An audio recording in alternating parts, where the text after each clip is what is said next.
If you've ever tried putting together a story of any kind, you probably should know how difficult it is to create and develop a well put together character, especially in a short narrative. Not only that, but how much more difficult it is to make that character function as an overpowered character in that narrative without tearing apart the entire world building that you constructed. It is a balancing act. Commonly, when you give a character too much power, the story stops having stakes, and on the other end of the spectrum, writers either dodge the problem entirely, such as conveniently forgetting the OP character exists whenever the plot needs tension, or they can solve it with the contrived power down button, and it is the narrative equivalent of juggling chainsaws while also explaining mid-juggle why the chainsaws actually can't cut you. Well, actually, Burger, my Super Ultra Turbo Godsends AUOC is overpowered, but it's actually a really well-written character. Shut up, Chris! I'm gonna kill me! Point is, every once in a while, an author comes along and makes this feat look natural. We see this in creators like the mangaka One, who somehow made two overpowered protagonists. He made them work beautifully in their narrative. First of all, we have Fight Someone from One Punch Man, whose power is so total that the show had to become a comedy about boredom to survive it. And then, my favorite anime ever, we have Mob from Mob Psycho 100, whose power is so terrifying, specifically because he refuses to use it. We also see it with creators like Alex Hirsch from Gravity Falls, who spent an entire season quietly cheating Bill Cipher into the background art and throwaway lines before ultimately cashing that check in the entire next season. But there's another creator that is just as good at this, if not better, and that is Toby Henry Fox himself. Most notably, running this overpowered trick is Sans from Undertale, my favorite character in any piece of fiction ever, but the character I really want to talk about is actually the latest antagonist from the Deltarune chapters, Flowery the Flower.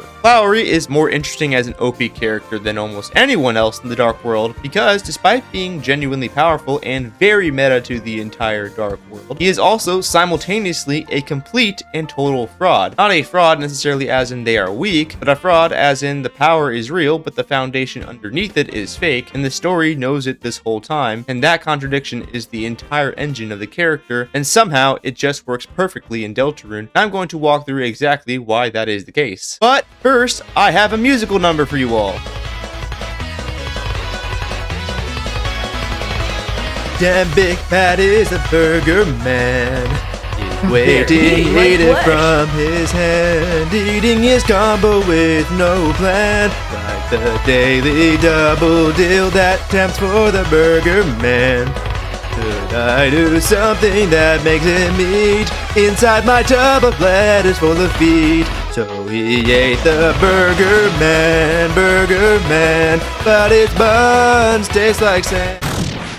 Okay, that's enough peek for today. So, Here I come, San Francisco! and let's get straight into Flowery because honestly, every second I spend at this video not talking about him is time horribly wasted. In the title, I call Flowery a perfect overpowered fraud, which sounds like it's riffing on the oh haha the roaring knight, more like roaring fraud meme, which yes, it is a great meme. I will dunk on the knight as much as the next person, but I don't want that association to undersell the actual claim because I'm not trying to be cute here. Flowery is in fact a fraud in the literal, mechanical, and plot relevant sense of the word, though this title is not a bit and is structurally the thesis of his entire character. Flowery transcends the established logic of Deltarune from the very second he shows up. First, he takes a human likeness, which is something no Dark World character has done before besides Chris, who is obviously human, and every other Darkner is also some sort of flavor of anthropomorphized object or emotion given form. Flowery isn't really playing that game. He shows up looking like a person, and the game makes sure you notice, because he arrives via a full anime-style cutscene, a presentation Toby Fox has basically never used before, unless of course you count the Undertale Switch trailer, which funnily enough is built around the secret boss of this chapter. The format itself is a power move. Before Flowery says a single line on screen, the game has already told you this character is supposed to be special. I mean, from the very beginning, we realized Toby has done the impossible and given us the opposite of a Tumblr sexy man, yet a Tumblr sexy man nonetheless, and it is a glorious contradiction. Throughout the first half of the chapter, Flowery operates like the rules of the Dark Worlds are more like guidelines. He gives himself maxed out stats. He unilaterally mandates an entire alternative currency, being Flowery dollars, running parallel to Dark dollars, and somehow does this without collapsing the Dark World's economy, which, if you think about it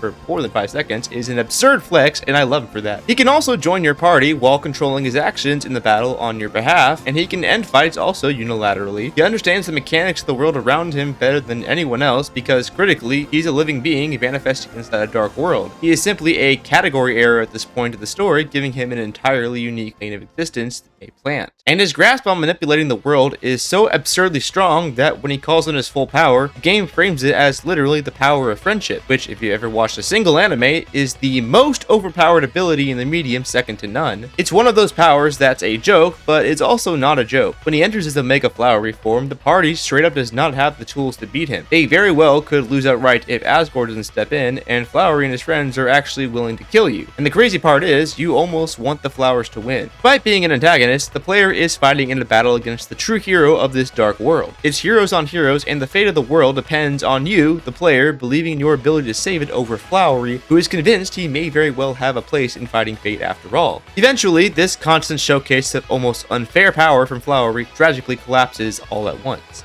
At the end of the chapter, Flowery tries to save Asgore from the night. He augments his power again and pushes past what should be even possible for him to protect the one person beyond the flowers that he actually cares about. He lands a Flowery of attacks, does what seems like insane real damage, and for a second, you think he's about to pull Asgore out of this mess. And that's exactly when the game shows you the whole philosophy underneath the character, how powerful and fragile flowers actually are. It's genuinely elegant writing. Knight sees straight through the fake stats and ends Flowery in one hit. The character that the party couldn't even defeat is one shot by the game's main antagonist. What exactly are flowers? Flowers are functionally useless. They're pretty, their entire immediate value is aesthetic, and that value is something everyone silently agrees to assign them, right up until someone decides not to. The truth is, the second you look past the petals, there's nothing load-bearing underneath. That is Flowery's entire arc mechanically demonstrated in a single hit. Enormous perceived power, hero structural integrity, and a value system that only holds as long as nobody tests it. And we see this with the other flowers too. Their abilities reach their fullest potential almost always with some help to some arbitrary system of belief in their own power. Despite all of this, something is still very likable about Flowery, and that is because Flowery owns his fraudulence completely, and that's exactly why he goes from a deeply unlikable character to genuinely likable over the course of one chapter. He has nothing to hide. He's not performing sincerity while secretly scheming. In fact, he's openly scheming, and the sincerity is constant. All he wants is for Asgore to be happy and free of the grief he's clearly been carrying for years, and he also wants for everyone to be a happy family for him. Flowery wants everyone around him to understand that even if his plan is doomed, the intention behind it isn't fake, and honestly, his plan probably would work to some extent if Ralsei didn't get in the way. I think people don't appreciate enough how Flowery actually affects Ralsei's character arc. First of all, Flowery has no enemies. This guy is functionally a gender pacifist, and he's not trying to hurt anyone physically or emotionally, and yet he manages to absolutely piss the sensitive femboy fox out of Ralsei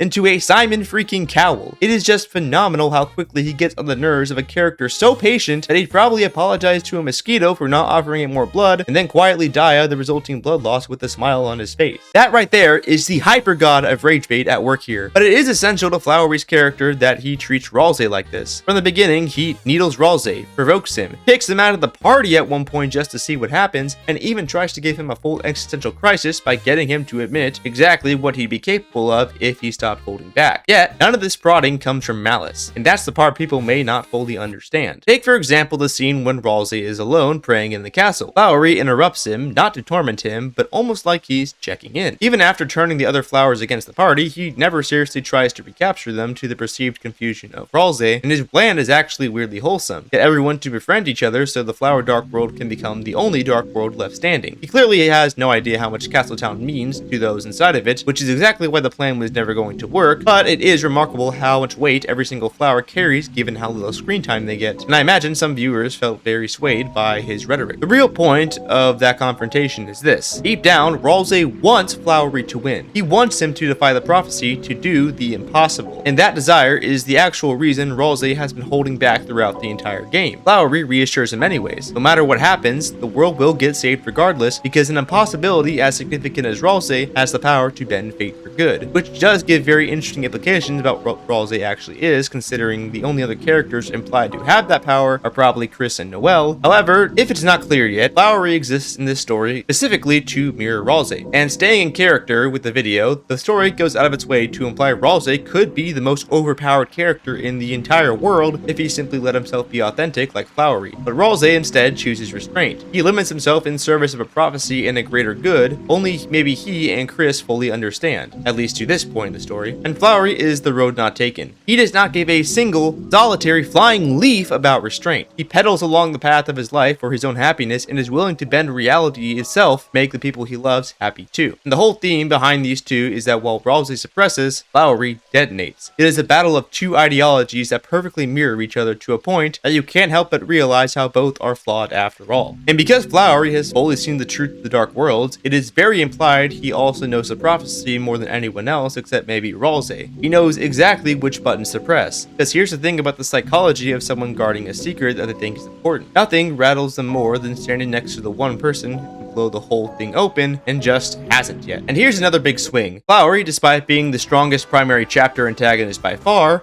holds just a fraction of the power that the prophecy's real heroes, Chris and Ralsei, apparently hold. That's why his introduction matters so much to the story as a whole. He's a preview, a cracked funhouse mirror glimpse at what our protagonist's real power looks like in motion, except this time it's a fake, borrowed, propped up version of a flower in a vase instead of one rooted in the ground, even though physically yes, these flowers are rooted in the ground and also in a container at the same time, but I meant metaphorically so the symbolism still stands. I think ultimately this circles back to a theme Deltarune has planted at the very beginning of the game and has mostly let sit quiet until recently. And that is the idea that in this world, no one gets to choose who they are. And that idea gets tested over and over, mainly in the weird route and also again across the entirety of chapter 4. And despite everything, Flowery is the one who shows us something almost beautiful inside that fatalism. Even in a universe that insists your identity is fixed and choice is an illusion, Flowery went and struggled against fate itself for one fragile, glorious moment in time. And that's going to matter for the rest of the story, whether the cast realizes it yet or not.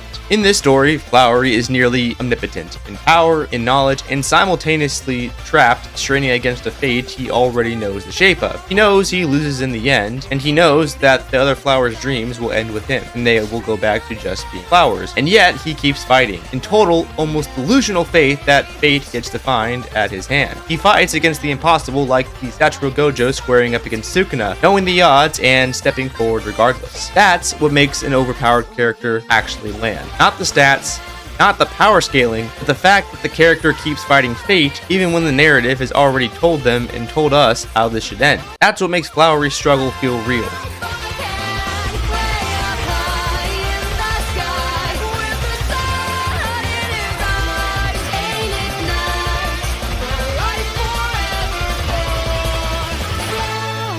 And that's why Flowery is my favorite antagonist in Deltarune to date. Let me know in the comments what you all think of Flowery. I really would love to hear everyone's thoughts, and I respond to every single comment I get. And I'll also do my best to give you a detailed response because I appreciate every single one of you that have made to this point in the video and care enough to leave a comment, like, and or subscribe to this very new channel. I know I don't have much clout, but I really hope to continue delivering content that gets better consistently. And also please drop a follow to my editor, Penguin, in the description because he's been working really hard on this channel, and it's really hard to compensate him because we are both broke college kids with unmonetized channels, and we would love to do this on a more consistent basis. So if you enjoyed, please do that. Also, the next video or two will be Deltarune focused, and next one will be a little bit focused on a comparison between Undertale and Deltarune, and the one after that I think will be a very, very funny video that you guys will love. So please stay tuned for that if you have a sense of humor and like analytical content. Anyways, thank you again for watching, and I'll see you Space Cowboys in the next video. Waiting, eating from his hand, eating his combo with no plan, like the Daily Double.